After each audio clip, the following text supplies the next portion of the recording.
अस्सलाम वालेकुम dear students, कैसे हैं आप सब। मैं हूं गुलाम मुर्तज़ा, आपका फिजिक्स टीचर। बट आज हम चैप्टर नंबर 3 स्टार्ट करेंगे।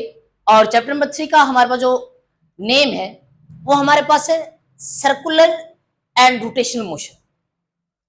इवन के बेटा इस चैप्टर का नेम ये होना चाहिए था एंगुलर मोशन।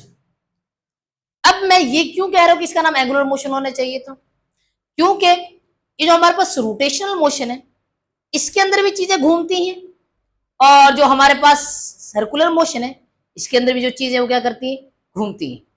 और किसी भी चीज का जो घूमना होता है, चाहे फिर वो रोटेशनल मोशन में हो चाहे फिर वो सर्कुलर मोशन में हो, तो किसी भी चीज का जो घूमना होता है उसकी मोशन को हम एंगुलर मोशन कहते हैं। आइए हम यहां से इस चैप्टर का जो नाम स्टार्ट करेंगे वो हम स्टार्ट करेंगे एंगुलर मोशन से। अब आपने याद रखना है कि मैं एंगुलर मोशन इस चैप्टर को क्यों कह रहा हूं, क्योंकि जैसे हम टॉपिक्स पढ़ते जाएंगे नेक्स्ट मीन के हमारे पास इसका जो चैप्टर का जो पहला टॉपिक आएगा वो हमारे पास आएगा एंगुलर मेजरमेंट। अब मेजरमेंट्स के अंदर हमारे पास सबसे पहले एंगुलर डिस्प्लेसमेंट आएगा, फिर हमारे पास एंगुलर एक्सेलरेशन आएगा, एंगुलर एक्सेलरेशन के बाद हमारे पास आएगा एंगुलर वेलोसिटी भी आएगा साथ, और एंगुलर वेलोसिटी के बाद एंगुलर मोमेंटम आएगा, मोमेंट ऑफ इनर्शिया आएगा। उन सारी जगहों पे हमारे पास एंगुलर आ रहा है। तो फिर इस चैप्टर का नाम हमारे पास रोटेशनल मोशन के बजाय, रोटेशनल और सर्कुलर मोशन के बजाय अगर इसका कंबाइंड नेम एंगुलर मोशन ही रख दिया जाता तो वो ज्यादा बेहतर होता। चले कोई मसला नहीं, हम स्टार्ट करते हैं इसी से। बेटा सबसे पहले एंगुलर मोशन का आपने मतलब याद रखना है। एंगुलर मोशन का मतलब होता है घूमना। एंगुलर मोशन का क्या मतलब होता है? घूमना। कोई भी जो चीज घूम रही होती है उस वक्त उसके बाद जो मोशन होती है वो हमारे पास एंगुलर मोशन होती है।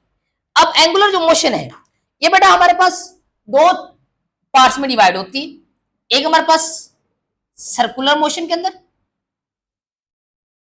और दूसरा हमारे पास रोटेशनल मोशन के अंदर। इवन के बनना यही था इस चैप्टर का name circular and rotational motion, लेकिन इससे पहले अगर आप एंगुलर मोशन यहां पे पहले डिस्क्राइब कर देते तो ज्यादा बेटर होता। अब सबसे पहले हमें पता होना चाहिए कि सर्कुलर मोशन क्या होती है।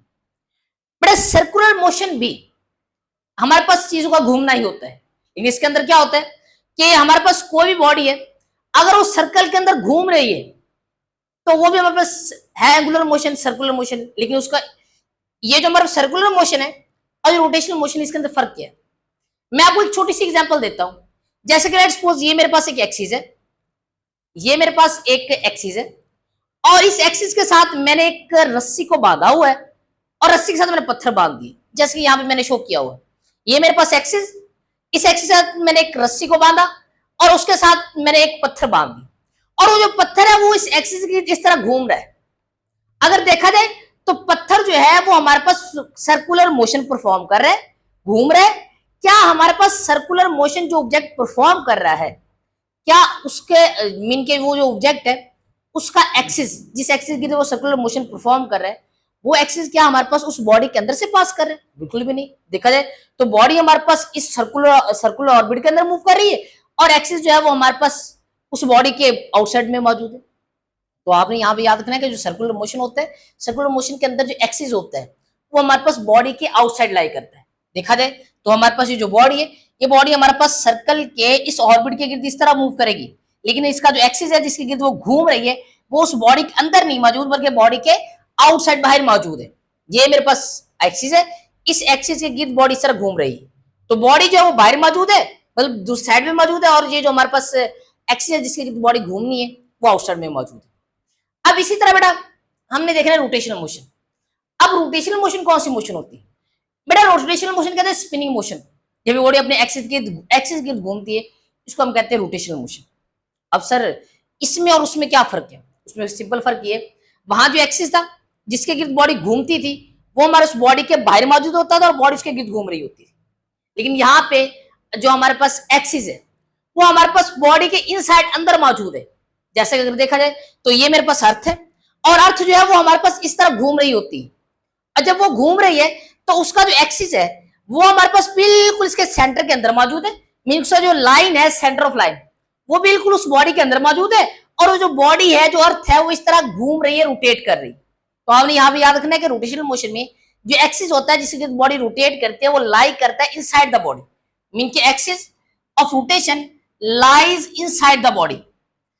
अब यहाँ पे याद रखना है हमारे पास ये जो एंगुलर मोशन या सर्कुलर मोशन या रोटेशनल मोशन, ये बेटा हमारे पास जितनी भी हमारे पास मोशन है फिजिक्स के अंदर जो हम डिस्कस करते हैं, लीनियर, रैंडम, रोटेटरी, व्हाटएवर जितनी भी मोशंस हैं, उन सारी मोशंस के अंदर से जो सबसे हमारे पास बेस्ट मोशन है और सबसे जो अच्छी मोशन है वो हमारे पास सर्कुलर मोशन है। बेटा ये मैं वर्ड क्यों कह रहा हूं कि सबसे अच्छी और सबसे बेस्ट, क्योंकि ये हमारे पास ऐसी मोशन है जो नेचर के अंदर वर्किंग परफॉर्म करती है। अगर इसकी एग्जांपल ली जाए तो एग्जांपल सिंपल हमारे पास ये होगी कि हमारे पास जो नेचुरल हमारे पास सैटेलाइट है या हमारे पास जो आर्टिफिशियल सैटेलाइट है वो हमारे पास सर्कल के अंदर, मीन के हमारे पास अर्थ के जब इस तरह रिवॉल्व करते हैं तो सर्कुलर मोशन के अंदर रिवॉल्व करें, और ये सर्कुलर मोशन है ये हमारे पास एक वर्किंग परफॉर्म कर रही है। और दूसरी बात अगर देखी जाए तो हमारा जो न्यूक्लियस होता है, ये दरमियान में न्यूक्लियस है और न्यूक्लियस की इस तरह जो इलेक्ट्रॉन है वो अपने ऑर्बिट के अंदर इस तरह घूम रहे हैं, तो ये भी हमारे पास जो मोशन है ये भी सर्कुलर मोशन। तो यहां पर मैंने मेंशन किया हुआ है कि circular motion appears to be working. जो सर्कुलर मोशन होती है वो हमारे पास वर्किंग के तौर पे अपेयर होती है, और कहां पे अपेयर होती है? नेचुरल वर्ल्ड के अंदर। और यहाँ पे मैंने एक एग्जांपल दी है मोशन ऑफ सैटेलाइट। सैटेलाइट की जो मोशन होती है वो हमारे पास सर्कुलर मोशन के अंदर आती है। और मैंने भी आपको बताया कि motion of electron around nucleus that is also known as circular motion. और यहाँ पे मैंने लिखा car turning around the road, mean के एक रोड है और वो हमारे पास कर्व रोड है, और कर्व रोड के ऊपर हमारे पास जैसे ही कार टर्न करती है, जैसे कि मैं यहाँ पे एग्जांपल दूं तो ये मेरे पास लेट्स सपोज एक कर्व रोड है, और इस कर्व रोड के ऊपर जो कार जो हमारे पास टर्न करेगी तो वो जो कार की जो मोशन होगी वो भी हमारे पास सर्कुलर मोशन के अंदर ही आएगी। तो बेटा आपने अपने माइंड के अंदर जरूर याद रखना है कि हमारे पास जो सर्कुलर मोशन हो, रोटेशनल मोशन हो, ये हमारे पास एंगुलर मोशन है।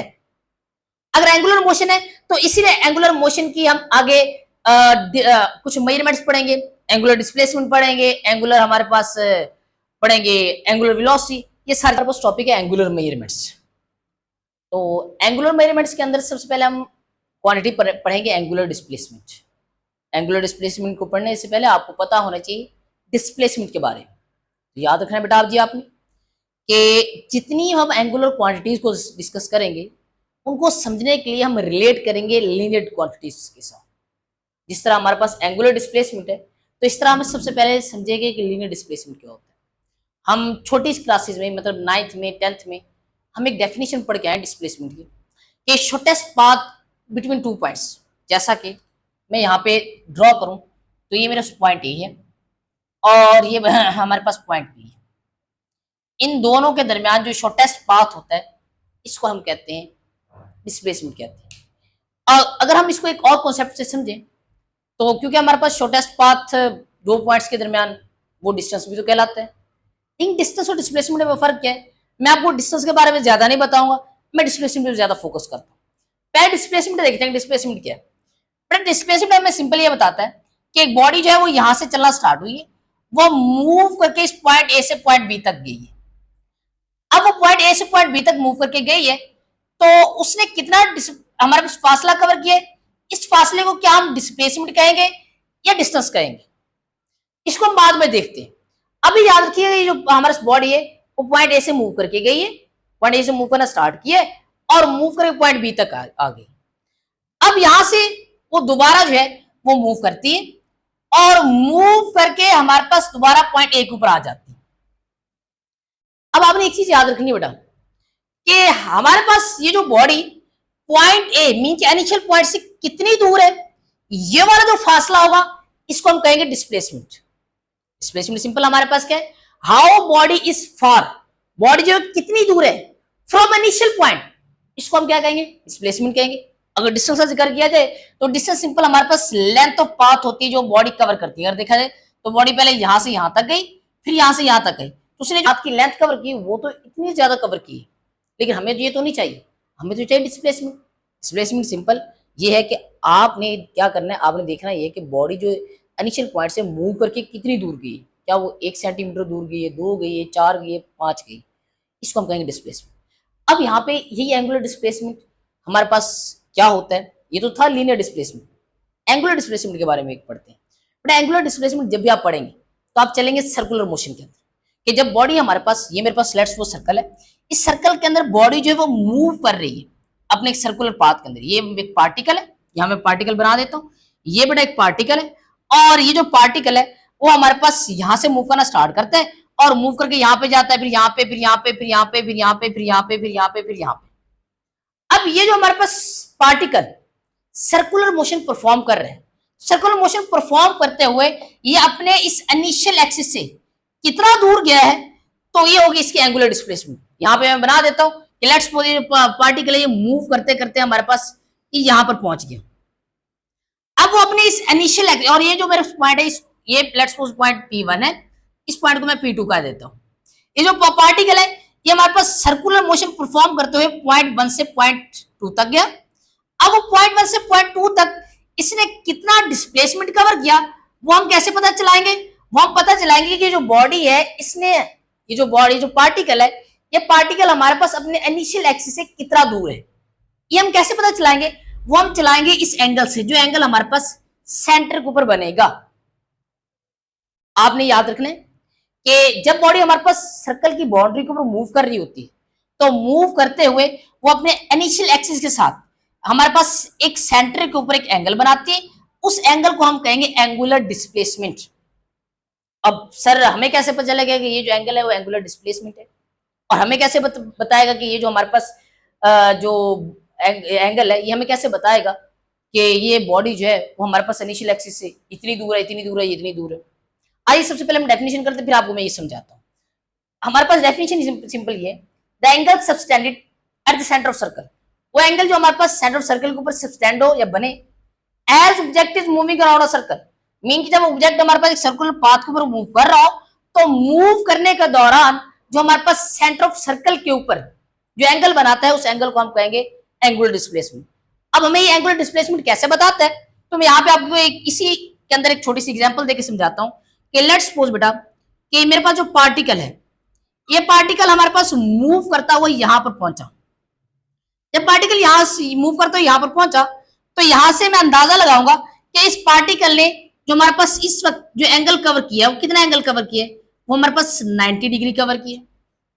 अगर 90 डिग्री कवर किया है, तो अगर मुझे सिंपल कोई बता दे कि ये जो पार्टिकल है वो मूव करके 90 डिग्री तक गया है, तो मेरे माइंड के अंदर एकदम आएगा कि इस पार्टिकल ने अपनी इनिशियल पोजीशन से हाफ क्वार्टर जो है, मतलब 1 क्वार्टर जो है वो हमारे पास सर्कल का डिस्प्लेसमेंट कवर किया, मतलब वो अपनी इनिशियल पोजीशन से कितना दूर है, 1 क्वार्टर। अगर यहाँ पे ये जो हमारे पास पार्टिकल है ये बड़ा मूव करता हुआ यहां पर पहुंचे, जब बड़ा ये पार्टिकल हमारे पास मूव करता हुआ यहां पर पहुंचेगा, तो यहां पे ये जो हमारे पास एंगल बनाएगा, वो एंगल बनाएगा 180 डिग्री। अब अगर मुझे कोई बताए कि एक पार्टिकल है वो हमारे पास सर्कुलर मोशन परफॉर्म कर रहा है, और मोशन परफॉर्म करते हुए हमारे पास उससे 180 डिग्री हमारे पास जो है वो एंगल बना है, तो आप बताएंगे एंगुलर डिस्प्लेसमेंट कितना है, कि बॉल्स एंगुलर डिस्प्लेसमेंट कितना है, और उस पार्टिकल ने कितना फासला कवर किया उस सर्कुलर मोशन। तो मेरे माइंड में एकदम से आएगा कि उस पार्टिकल ने अपनी इनिशियल पोजीशन से हाफ सर्कल पूरा किया होगा, तो ये एंगुलर डिस्प्लेसमेंट कितना दूर है, हाफ सर्कल दूर है। अगर हमारे पास ये जो पार्टिकल है ये मूव करता हुआ हमारे पास इस पॉइंट तक पहुंची, इस पॉइंट तक अगर कोई मुझसे पूछे कि इसने कितना डिस्प्लेसमेंट कवर किए, अगर वो मुझे एंगल बता देगा कि इसका एंगल जो है वो मेरे पास 273 है, तो मैं उसे बताऊंगा कि इस बॉडी ने जो एंगुलर डिस्प्लेसमेंट कवर की है वो हमारे पास इस सर्कल का 3 क्वार्टर कवर की है। मुझे कैसे पता चला? तो मुझे पता है कि जब भी बॉडी हमारे पास मूव करते हुए मीन के अपनी इनिशियल पॉइंट से इस पॉइंट तक पहुंचेगी, तो 1 क्वार्टर का मेरे पास जो एंगल होता है वो 90 डिग्री होता है, दूसरे का भी 90 डिग्री, दोनों को प्लस करूं तो मेरे पास क्या बनेगा 180, और तीसरे का भी 90 होगा, तो 180 के अंदर का मैं 90 प्लस करूंगा तो ये मेरे पास बन जाएगा 270। और इसी तरह बेटा जब ये पार्टिकल मूव करते हुए दोबारा इस पोजीशन पर पहुंचेगा, तो ये मेरे पास जो टोटल एंगल बनेगा वो एंगल बनेगा मेरे पास 360।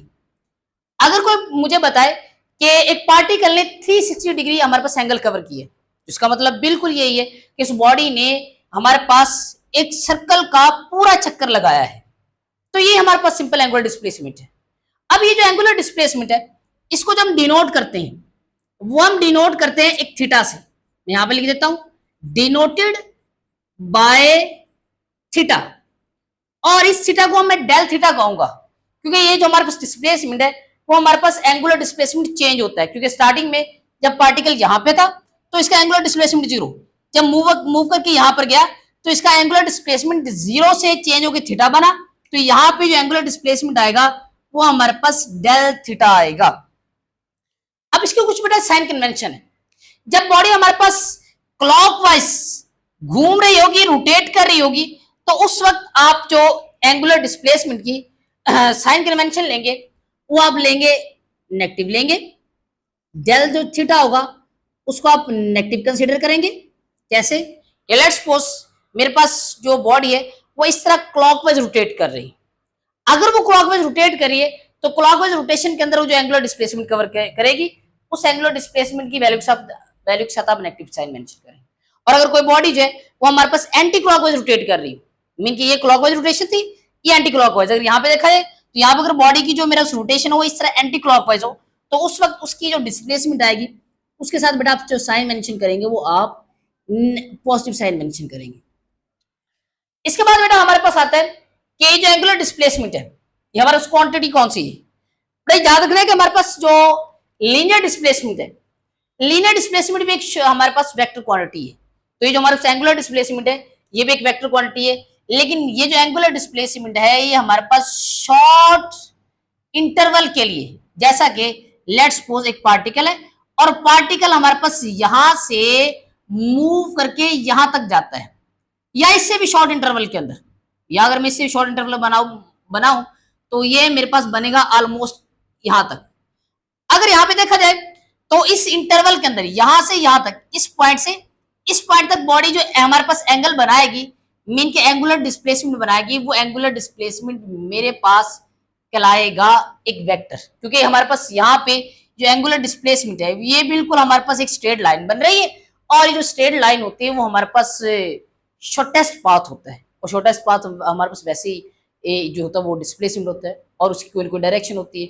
तो आपने यहाँ पे याद रखना है कि for a small value of theta, for a small value of theta, for small value of del theta की जो स्मॉल वैल्यू उसके लिए हमारे पास जो एंगुलर डिस्प्लेसमेंट है, एंगुलर डिस्प्लेसमेंट वो हमारे पास क्या कहलाएगा? वेक्टर कहलाएगा। एंगुलर डिस्प्लेसमेंट एक वेक्टर क्वांटिटी है, किसके लिए? ये हमारे पास स्मॉल थीटा के लिए, वो यहां से यहां तक। अब बेटा यहाँ पे ये जो हमारे पास अगर एंगुलर डिस्प्लेसमेंट अगर एक वेक्टर क्वांटिटी है, तो हम पीछे पढ़ के आए कि हर वेक्टर क्वांटिटी की डायरेक्शन होती है मैग्नीट्यूड के साथ, तो बेटा सर इसकी डायरेक्शन कहां पे होगी? आइए इसका हम डायरेक्शन मालूम करते हैं। बेटा यहां पर लेट्स सपोज मेरे पास एक पार्टिकल है और पार्टिकल हमारे पास इस डायरेक्शन में मूव कर रहा है। अगर पार्टिकल इस डायरेक्शन में मूव कर रहा है तो इसकी डायरेक्शन किस साइड पे होगी?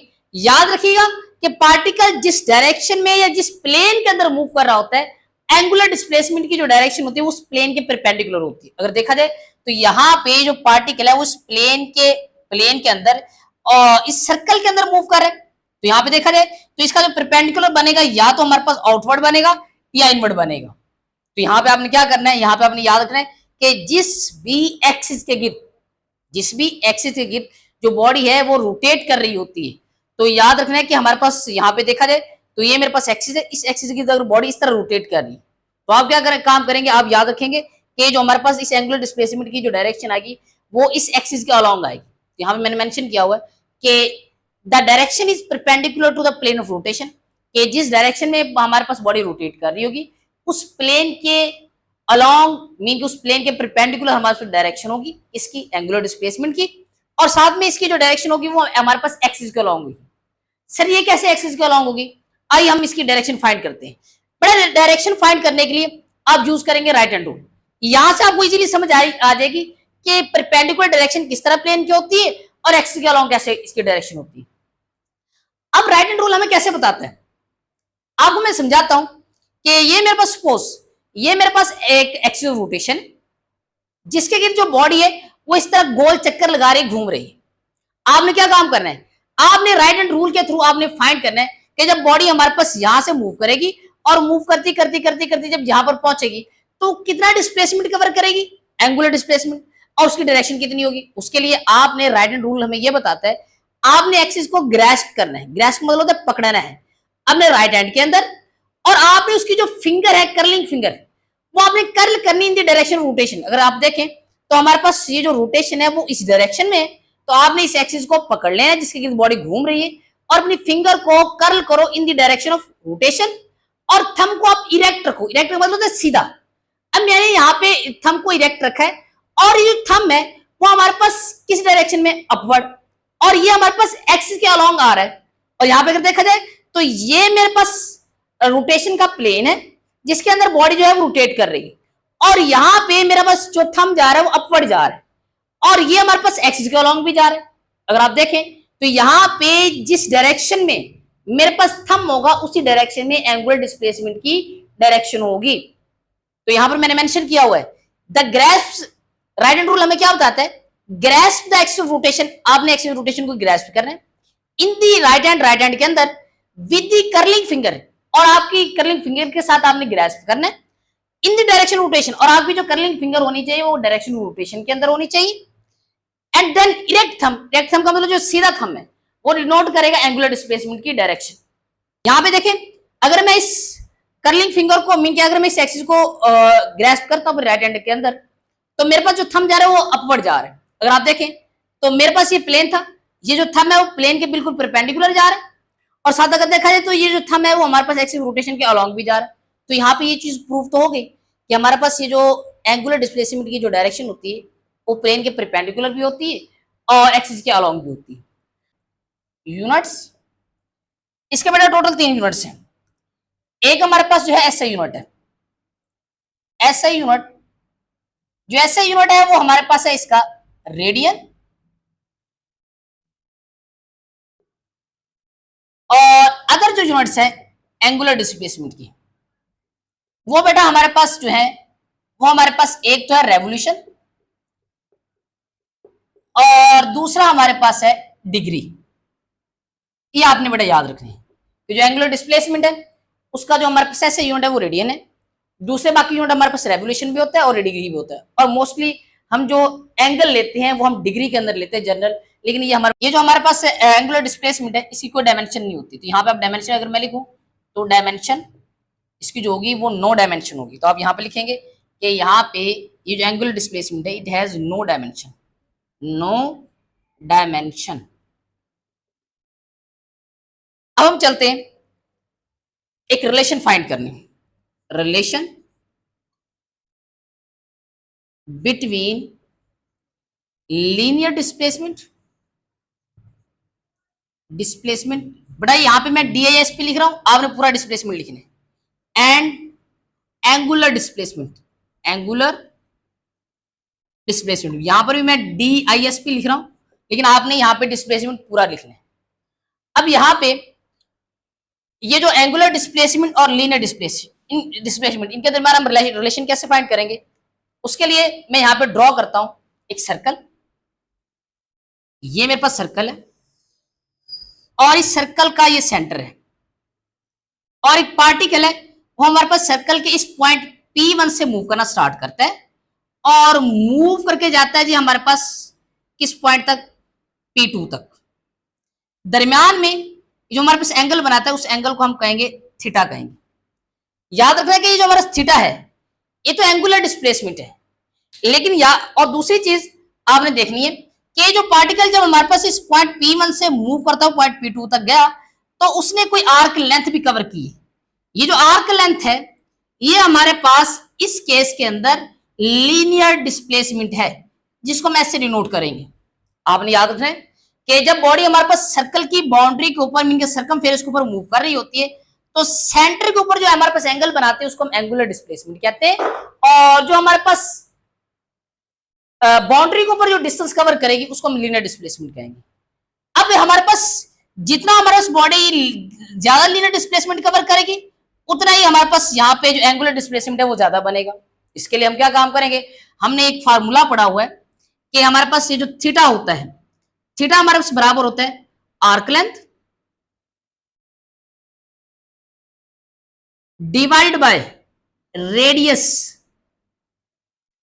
बेटा यहाँ पे सेंटर ऑफ सर्कल से लेके उसकी बाउंड्री तक का जो डिस्टेंस होता है उसको हम रेडियस कहते हैं। इस केस में अगर देखा जाए तो मेरे पास जो लेंथ आ रही है, आर्क लेंथ एस आ रही है, तो आप यहाँ पे क्या पुट करें, एस, रेडियस मेरे पास क्या आर और इंटू थीटा। आर यहाँ पे क्या हो रहा है, डिवाइड, इधर जाएगा तो क्या हो जाएगा, मल्टीप्लाई, तो ये क्या बन जाएगा, r theta is equal to s. इसको आप इस तरह भी लिख सकते हैं, s is equal to r theta. अब यहां पे देखिए, यहां पे एस मेरे पास है लीनियर डिस्टेंस जो कि हमारे पास आर्क लेंथ है, और थीटा हमारे पास जो है वो एंगुलर डिस्प्लेसमेंट है, और आर हमारे पास है रेडियस। रेडियस हमारे पास जो सर्कल का होता है वो हमेशा कांस्टेंट रहता है, चाहे बॉडी को यहां पर बॉडी थी, अगर बॉडी घूमती घूमती यहां पर है तब भी उसका हमारे पास रेडियस वही रहेगा, जब बॉडी घूमकर यहां पर आएगी तब भी उसका जो हमारे पास रेडियस है वो वही रहेगा जो स्टार्टिंग में था। जिसका मतलब अगर रेडियस हमारे पास यहाँ पे कांस्टेंट है, रेडियस हमारे पास यहाँ पे क्या है, कांस्टेंट। अगर रेडियस यहाँ पे कांस्टेंट है फिर मैं यहाँ पे ये मेंशन कर सकता हूँ कि एस जो है वो डायरेक्टली प्रोपोर्शनल है थीटा की, कि अगर जितना हमारे पास ये जो पार्टिकल है ये मूव करता हुआ जितना ज्यादा आर्क लेंथ कवर करेगा उतना ही हमारे पास यहाँ पे सेंटर के ऊपर एंगुलर डिस्प्लेसमेंट ज्यादा बनेगा। ये बड़ा रिलेशन है, s is equal to r theta, दो चीजों के दरमियान लीनियर डिस्प्लेसमेंट और एंगुलर डिस्प्लेसमेंट, कि जितना हमारे पास लीनियर डिस्प्लेसमेंट ज्यादा होगा उतना ही हमारे पास जो एंगुलर डिस्प्लेसमेंट है वो ज्यादा बनेगा। अभी हम करेंगे वन रेडियन की डेफिनेशन। वन रेडियन की डेफिनेशन क्या है हमारे पास, वन रेडियन की डेफिनेशन के लिए आपने बेटा एक कंडीशन याद रखनी है। अगर हमारे पास ये जो आर्क लेंथ है, आर्क लेंथ को हम रिप्रेजेंट करते हैं एस से, अगर ये रेडियस ऑफ सर्कल के बराबर हो तो उस वक्त सेंटर ऑफ सर्कल के ऊपर जो एंगल बनेगा उसको हम कहेंगे वन रेडियन। इसका मतलब क्या है कि जैसा कि आपके पास एक पार्टिकल है जिसका मैस एम है, और वो पार्टिकल जो है वो यहां से मूव करे और मूव करता करता हमारे पास यहां तक पहुंचे, और यहां तक जब वो पहुंचेगा तो उस वक्त यहाँ पे सर्कल की बाउंड्री के ऊपर जो आर्क लेंथ कवर करेगा, अगर वो आर्क लेंथ उस वक्त रेडियस ऑफ सर्कल के बराबर आ जाती है तो उस मोशन के दौरान बॉडी जो है वो हमारे पास सर्कल के सेंटर के ऊपर जो एंगल बनाएगी। कंडीशन क्या है कि पार्टिकल ने जब यहां से यहां तक मूव करना है तो वो इतना डिस्टेंस कवर करे जितना हमारे पास ये जो रेडियस ऑफ सर्कल है, तो उस मोशन के दौरान जो हमारे पास सेंटर ऑफ सर्कल के ऊपर जो एंगल बनेगा उस एंगल को हम वन रेडियन कहेंगे। तो यहाँ पे मैंने मेंशन किया हुआ है, if the length of arc is equal to the radius of circle then angle subtended, जो एंगल बनता है उसको हम वन रेडियन कहते हैं। जैसे कि अगर मैं यहाँ पे इसको एग्जांपल देके प्रूव करूं तो एग्जांपल सिंपल ये होगी, बट हमने पढ़ा हुआ कि थीटा किसके बराबर होता है, arc length divide by radius. Let's suppose कि हमारे पास एस जो है वो मेरे पास है 2 सेंटीमीटर, और जो हमारे पास रेडियस बनता है सर्कल का वो भी फर्ज करेंगे 2 सेंटीमीटर था।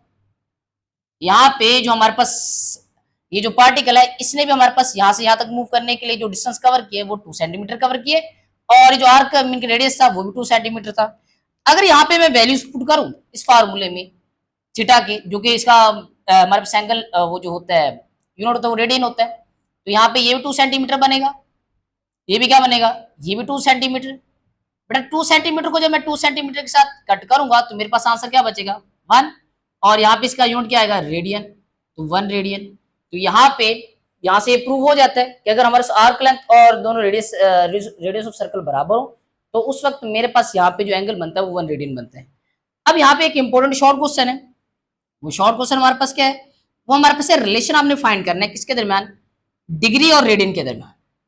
उसके लिए आपने कंसिडर करना है कि एक पार्टिकल है और पार्टिकल अपनी इनिशियल पोजीशन P1 से मूव करना स्टार्ट करता है, और मूव करते करते हमारे पास ये अपने सर्कल की एक बाउंड्री जो है वो कंप्लीट करता है और दोबारा वापस उसी सर्कल के इनिशियल पॉइंट के ऊपर आ जाता है।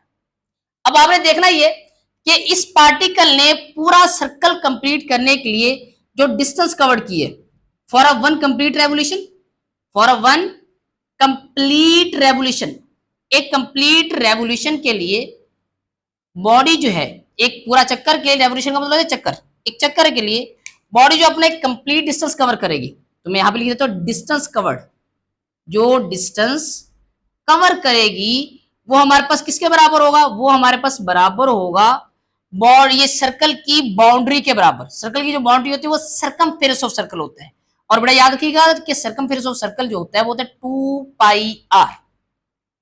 मैंने ये लिखा है कि बॉडी जब अपना कंप्लीट रेवोल्यूशन करेगी तो कंप्लीट रेवोल्यूशन के लिए वो एक सर्कल की बाउंड्री पूरी करेगी, और सर्कल की जो बाउंड्री होती है वो सर्कमफेरेंस ऑफ सर्कल होती है, और सर्कमफेरेंस ऑफ सर्कल क्या होता है, तो मेरे पास 2 पाई आर होता है।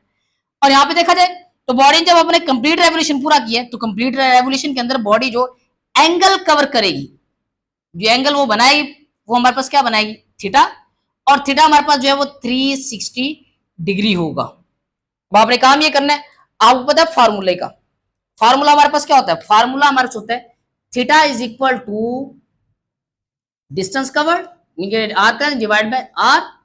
आपने कुछ भी नहीं करना, सिर्फ आपने दो काम करने हैं। डिस्टेंस एस की, डिस्टेंस कवर्ड की जगह पे आपने ये वाली वैल्यू पुट कर देनी एस की जगह पे, और थीटा की जगह पे आपने थीटा की वैल्यू पुट कर देनी। थीटा की वैल्यू मेरे पास क्या है, थीटा की वैल्यू 360 डिग्री है, और इनटू एस की वैल्यू मेरे पास क्या है 2 पाई आर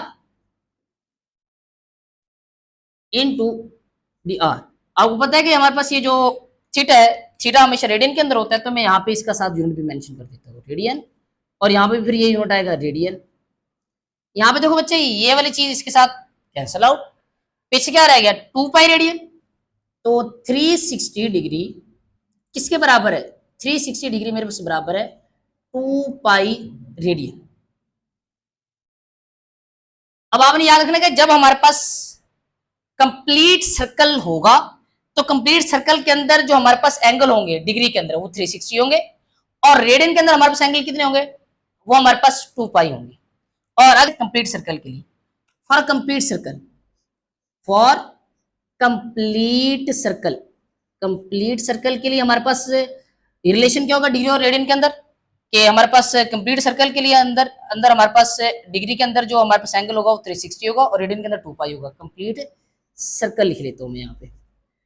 अब नेक्स्ट हमारे पास ये 2 मल्टीप्लाई और इधर जाएगा तो क्या हो जाएगा डिवाइड, तो क्या बनेगा ये, जब इधर आगे डिवाइड होगा तो ये बनेगा 360, मैं यहाँ पे अलग कर लेता हूँ थोड़ा सा, 360 डिवाइड बाय 2, ये हमारे पास बनेगा 180 डिग्री, और ये किसके बराबर आएगा, पाई रेडियन के। अब ये जो हमारे पास 180 डिग्री होता है ये हमारे पास हाफ साइकिल होता है, तो हाफ साइकिल के अंदर हमारे पास डिग्री के अंदर जो एंगल आता है वो हमारे पास आता है 180 डिग्री, और हमारे पास रेडियन के अंदर जो एंगल आता है वो क्या आता है, पाई रेडियन। तो आपने यहाँ पे याद रखना है कि हमारे पास हाफ साइकिल के अंदर जो हमारे पास डिग्री के अंदर जो एंगल आएगा, जो एंगुलर डिस्प्लेसमेंट आएगा वो आएगा 180 डिग्री। मैं यहाँ पे लिख देता हूँ फॉर हाफ साइकिल या हाफ सर्कल, हाफ साइकिल लिख लें या हाफ सर्कल लिख लें, दोनों एक ही चीज है। हाफ साइकिल, हाफ साइकिल के लिए जो एंगुलर डिस्प्लेसमेंट आएगा डिग्री के लिए अंदर वो हमारे पास 180 डिग्री, और उसके अंदर रेडियन के अंदर वो पाई रेडियन आ जाएगा। बेटा यहाँ पे ये जो पाई है यहाँ पे क्या हो रहा है मल्टीप्लाई, इधर आएगा तो क्या हो जाएगा डिवाइड, तो ये मेरे पास क्या बनेगा, ये होगा हमारे पास 180 डिग्री डिवाइड बाय पाई। अब मेरे पास नीचे जगह नहीं है तो मैं यहाँ पे सामने कर रहा हूँ, तो ये मेरे पास 180 को जब मैं पाई की वैल्यू क्या होता है 3.14, जब मैं इस पे डिवाइड करता हूँ तो मेरे पास आंसर आएगा 57.3 डिग्री, 57.3 डिग्री। और आपने याद रखना बेटा कि ये पाई जब इधर जाके डिवाइड होगा तो पीछे यहाँ पे क्या रह जाएगा, अकेला रेडियन, और रेडियन के साथ हमारे पास जब कुछ भी नहीं होता तो यहाँ पे होता 1, तो ये बनेगा 1 रेडियन। तो इस साइड पे मेरे पास 1 रेडियन रह जाएगा, और यहाँ पे जब मैं इस लेफ्ट हैंड साइड को सॉल्व करूंगा तो मेरे पास आंसर क्या बनेगा, वो बनेगा 57 डिग्री, 57.3 डिग्री रेडियन। तो आपने याद रखना है कि हमारे पास ये जो 57.3 डिग्री है ये हमारे पास 1 रेडियन के बराबर होता है। यहाँ पे 1 रेडियन की जब आप डेफिनेशन मेंशन करेंगे तो ये रिलेशन भी आपने मेंशन कर दीजिएगा कि 1 रेडियन का आंसर किसके बराबर आता है 57.3 डिग्री की। और ये बहुत इंपॉर्टेंट एमसीक्यूज भी है। और बेटा अभी तक मैंने जितना भी लेक्चर समझाया है इसको आप बार बार अच्छी तरह समझिएगा, वीडियो को बार बार देखिएगा, क्योंकि ये लेक्चर आपका बेसिक है सारे लेक्चर्स का। और अगर आपको ये लेक्चर बहुत अच्छी तरह समझ आएगा तो अगले जितने भी सारे लेक्चर्स हैं, एंगुलर वेलोसिटी, एंगुलर एक्सेलरेशन, आगे moment of inertia, angular momentum, ये सारे लेक्चर इसी लेक्चर पे बेस करते हैं। तो मुझे इजाजत दीजिएगा, नेक्स्ट लेक्चर तक अल्लाह हाफिज।